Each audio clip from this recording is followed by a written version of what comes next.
Hi, I'm Tim. Welcome to Watchbox, and thanks for logging on. If you love this watch, email me, tmosso@thewatchbox.com. Your purchase and pricing email question line for buying this or any watch you see on any Watchbox platform. Please reach out to me directly. Email tmosso@thewatchbox.com for pricing. Today, we're discussing the Rolex Oyster Perpetual Day-Date II, reference 218235 in rose gold. This is a model that was made from 2008 through 2015, discontinued. It was and remains the largest day-date ever made. So 41 millimeters in diameter. The timepiece measures a quite reasonable for its size, 12.1 millimeters thick. It is 49.6 millimeters from lug tip to lug tip. It has a 53 millimeter spacing from end link to end link across the wrist with a spacing of 21 millimeters in between the lugs.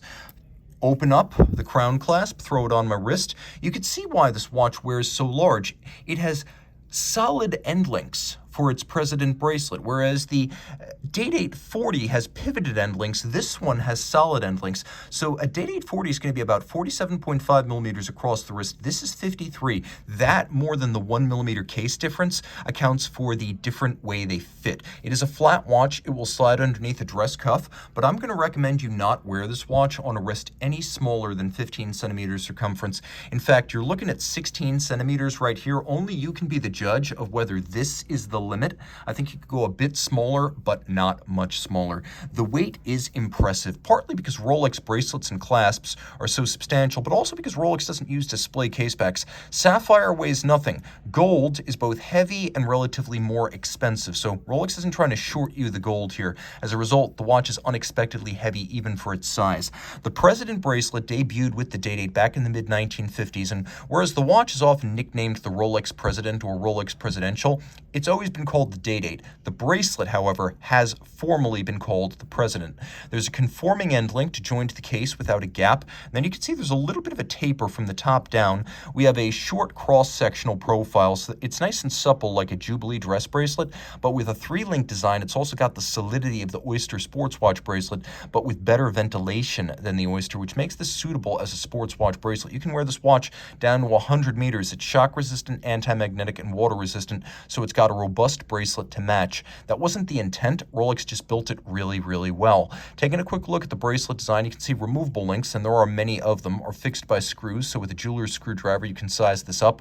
We have a polished internal single swing arm for the deployant clasp, and then you can see there's a little lift lock latch. You actually have this pivoted lift lock that you need to lift and open to unlock the system. It's not friction fit. You don't just snap it shut, snap it open. There is more security than that. It uses the fabled crown clasp system, whereby the only sign of the partition between the two sides is the 5-point coronet. The case, though broad, is graceful. It wears its weight well. Tapered, polished, with a nice teardrop taper at each end, coming to almost a point. This is not the super case you find on the dive watches, GMTs, and Explorer 2s. Everything's of high polish. You can see that the bezel is razor sharp, like a cut gem, this one having been rarely, if ever, refinished in its life. And of course, that faceting has long been a signature of Rolex gold bezels. It now also indicates platinum as of 2022, but traditionally a fluted bezel meant gold of some kind, white, rose, or yellow. We have a twin lock crown in gold. You know that because you see the 2 dots that says twin lock in gold. Screw down crown, again 100-meter water resistant. We have a rose gold set of hands, crown, and indices. They're gold because gold doesn't tarnish, oxidize, fade over time. So this dial will forever be lustrous. The watch is plenty loomed. Not every Day-Date II dial was loomed. This one is, making it a sportier choice among the available configurations. Now, Rolex makes its own cases, clasps, and bracelets. It has its own foundry, and since 2005, it's used what it calls ever rose gold. So it's extra red thanks to additional copper in the alloy, and it's extra resistant to fade, so it is forever rose. That's why it's called Ever Rose. And additional platinum in the alloy makes it resistant to fading. We have a dial that is black and lustrous. It's got a glossy sheen atop. It is a double quick set Day-Date, as most of them have been for decades. You can see I can set the day and the date separately, and of course I do have a hacking or stop seconds function. Underneath the case back, which we already know is solid, we have a caliber 3156, which includes a number of refinements to make it suitable for a bigger dial. Based on the 3155, the 3156 was only ever used in this model. So, bidirectional automatic winding, 48-hour power reserve, double quickset, hacking seconds, chronometer certified.